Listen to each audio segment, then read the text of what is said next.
Musk worked hard all of his life. He had a terrible father, but he overcame adversity, came to the States, programmed at night to build Zip2, took over a failing electric car manufacturer, turned it around, and is currently trying to conquer Mars.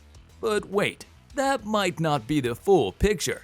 Elon Musk has built this wonderful image around. Elon Musk's relationship with his father has been complicated and strained at times.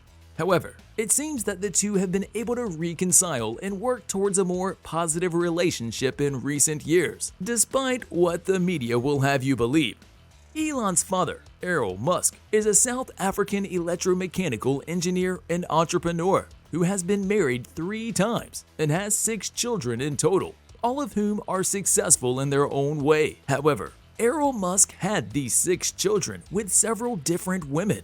So when Elon was only 10 years old, he divorced Elon's mother, May Musk. According to Elon, his father was often absent during his childhood, and they didn't have a close relationship growing up. However, in his biography, Musk was more ruthless when describing his father. We're talking about the popular 2017 interview with Rolling Stone, where Elon described his father as a terrible human being and said that he had a bad temper and was physically violent towards his mother. In one instance, he said, "My dad will have a carefully thought out plan of evil. He will plan evil." He then continued, "You have no idea how bad. Almost every crime you can possibly think of, he has done. Almost every evil thing you could possibly think of, he has done."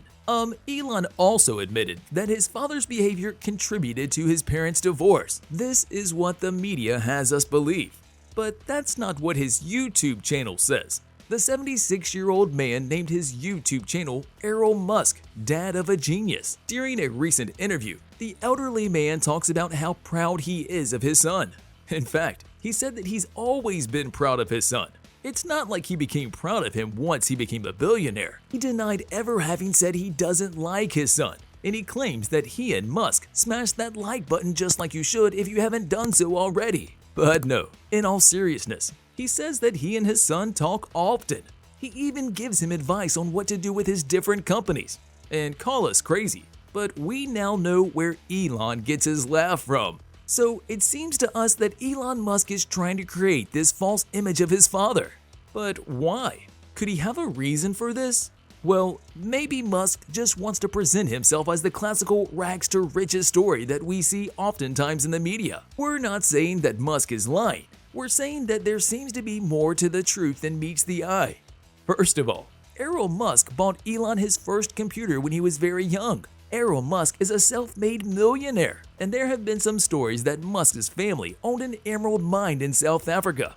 Musk denied all of these claims, saying he didn't own an emerald mine, and I worked my way through college, ending up $100,000 in student debt. I couldn't even afford a second PC at Zip2, so programmed at night and website only worked during day. Where is this BS coming from? But who is to say Errol isn't lying?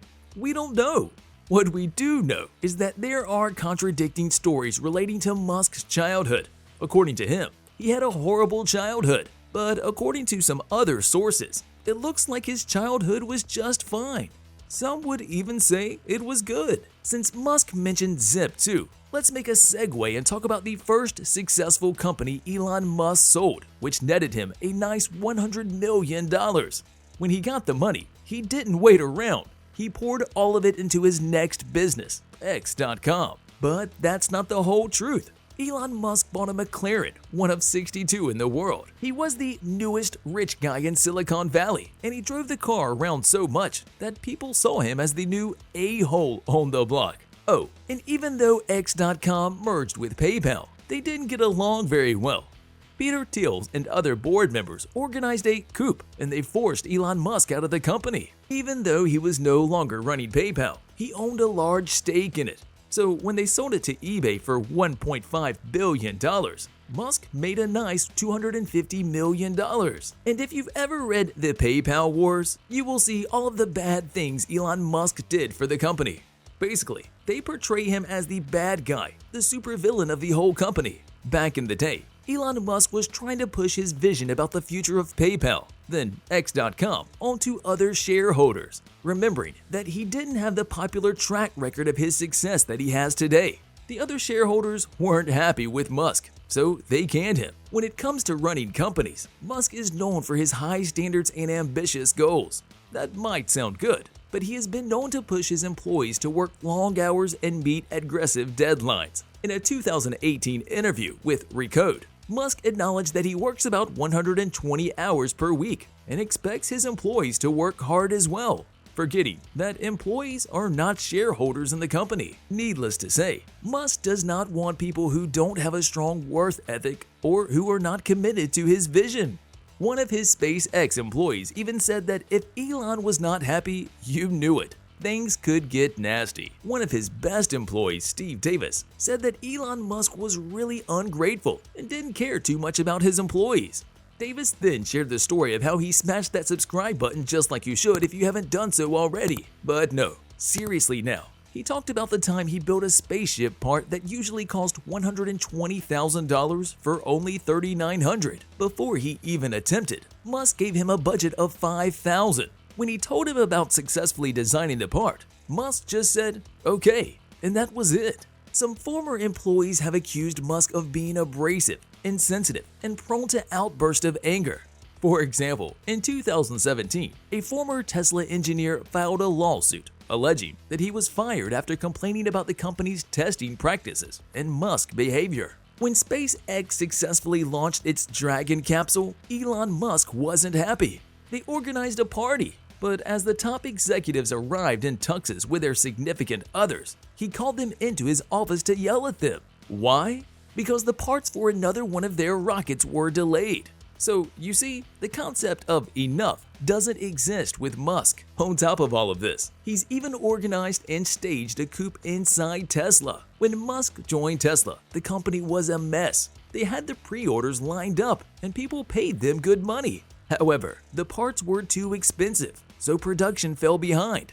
Musk was not going to let this happen. Much like they did to him when he left X.com to go on a honeymoon, he organized a coup. His plot involved the majority of the board members, whom Musk convinced to fire Martin Eberhard as CEO of the company. And who was supposed to take over once Eberhard was gone? Why, Elon Musk, of course. And that's how he became CEO of the largest electric car manufacturer in the world. Eberhard later sued Musk for this plot, but he didn't get far. The cruelest of these things has to be the time that Musk fired his assistant. Mary Beth Brown was with Musk from day one. She was his assistant at every company. So when she saw that he was finally doing well financially, the lady asked for a raise. She wanted to be paid like an executive. Instead of just giving her the raise, he told her to take a 2-week vacation while he tried to see if he could do her job. After 2 weeks, Musk told her that he wouldn't be needing her services anymore. We don't know how true this story is because Musk denied it after his biography was published. See you in the next video.